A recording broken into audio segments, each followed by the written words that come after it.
গলার মধ্যে একটি জিনিস খেয়াল করলাম যে তার টনসিলে বারবার সংক্রমণ হয়, সেখান থেকে একটু ইনফেকশন হয়। এই কষ্টটার কারণ যেহেতু আমি ফাইন্ড আউট করতে পেরেছি, এই কারণটাকে যদি আমি আপনার দেহ থেকে সরিয়ে দিতে পারি তাহলে তো আপনি ভালো হয়ে যাবেন। আমি কৃতজ্ঞ থাকবো, তাই না? জি স্যার।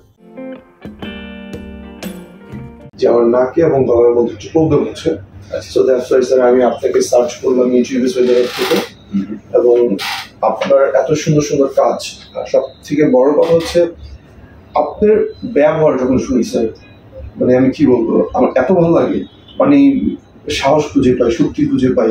আমি জানি না, আমি শুধু এইটুকু বলতে পারবো, আজকে আমি জীবনের প্রথম অনেক নার্ভাস, যদিও কথা বলতে পারছি না।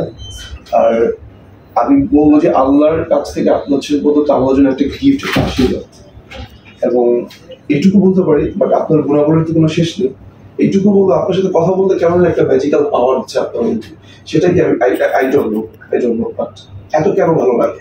এই যে আমি কিন্তু ভয় করতেছিলাম, আপনার কাছে আসছি, এখন ভালো লাগতেছে। আচ্ছা আচ্ছা, এখন ভালো।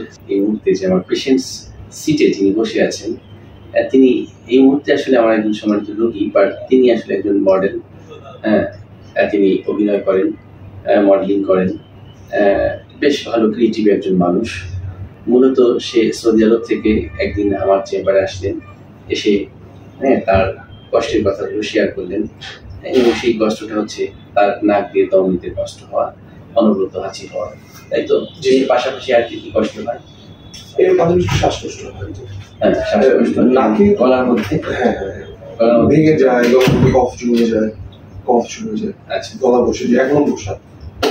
আমি ঠান্ডা পানিটা ঠিক খেতে পারি না। আচ্ছা, মাঝে মধ্যে কি গলা ব্যথা করে? গলা ব্যথা করে না। আচ্ছা, তাহলে যখন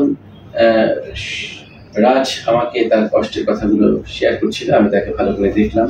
দেখার পর আমি তার মধ্যে কয়েকটি প্রবলেম ফাইন্ড আউট করলাম, এবং গলার মধ্যে একটি জিনিস খেয়াল করলাম যে তার টনসিলে বারবার সংক্রমণ হয়, সেখান থেকে একটু ইনফেকশন হয়।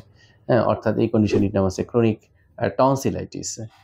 এরপর আমি খেয়াল করলাম তার যে আলাজিওবাটা আছে, হ্যাঁ, যেটাকে আমরা মেডিকেল ভাষায় বলছি উভুলা, এই আলাজিওবাটি একটু বর্ধিত আছে, এটাকে বলছি ইলংগেটেড উভুলা। কয়েকটি প্রবলেমের কারণে কিন্তু আপনি কষ্ট পাচ্ছেন। তাহলে এই কষ্টটার কারণ যেহেতু আমি ফাইন্ড আউট করতে পেরেছি, এই কারণটাকে যদি আমি আপনার দেহ থেকে সরিয়ে দিতে পারি তাহলে তো আপনি ভালো হয়ে যাবেন। আমি কৃতজ্ঞ থাকবো, তাই না? জি স্যার। হ্যাঁ, তো তার এই সমস্যাগুলোকে আমরা আমলে নিয়ে আজকে একটি সিদ্ধান্ত নিয়েছি অপারেশন করার, আর সেই অপারেশনটির নাম হচ্ছে সেপ্টোপ্লাস্টি। সাথে টার্মিনোপ্লাস্টি করব, এবং পার্শিয়াল ওভুলেক্টমি হবে, টনসিলেক্টমি হবে, সাথে সাথে ফাংশনাল এন্ডোস্কোপিক সাইনাস সার্জারি হবে, এবং অন্যান্য যে সমস্যাগুলো আছে সেগুলো আমরা রিমুভ করব। অতএব ভয় পাওয়ার কোনো কারণ নেই। So keep confidence on me, and definitely creature will help us, ইনশাআল্লাহ, তাই তো? আল্লাহ will help us, ইনশাআল্লাহ। তাহলে আসলে আমরা কি বলতে চাই যে দেখুন, নাক, কান, গলা খুবই সংবেদনশীল অর্গান। এই সমস্ত অর্গানে যদি কোনো প্যাথোলজি ডেভেলপ করে, সেটাকে আসলে নিজের মধ্যে জমিয়ে না রেখে আমার মনে হয় যে দ্রুত একজন চিকিৎসকের পরামর্শ গ্রহণ করা উচিত, তাই না? তো পরামর্শ গ্রহণ করলে আমি বিশ্বাস করি যদি সঠিকভাবে রোগ নির্ণয় হয় এবং সেটির সমাধান করা যায় তাহলে কিন্তু রোগীরা ভালো হয়ে যায়। আমরা সেই শুভ প্রত্যাশা নিয়ে আজকের অপারেশন শুরু করব। এই টকবগের যুবকটির জন্য আপনারা সবাই প্রাণ ভরে দোয়া করবেন, সে আগামী দিনের হিরো। আশা করছি যে আমরা নিশ্চয়ই ভালো কিছু কাজ উপহার পাবো তার কাছ থেকে, ইনশাআল্লাহ। আর আমার স্যারের জন্য অনেক দোয়া করবেন, স্যারের জন্য অনেকদিন বেঁচে থাকে, এইভাবে ভালো থাকে, সুস্থ থাকে এবং চিরসবুজ থাকে, যেন আমরা স্যারের এখানে এসে যেন আশ্রয় নিতে পারি। Thank you, it's my pleasure. God bless you. Take care.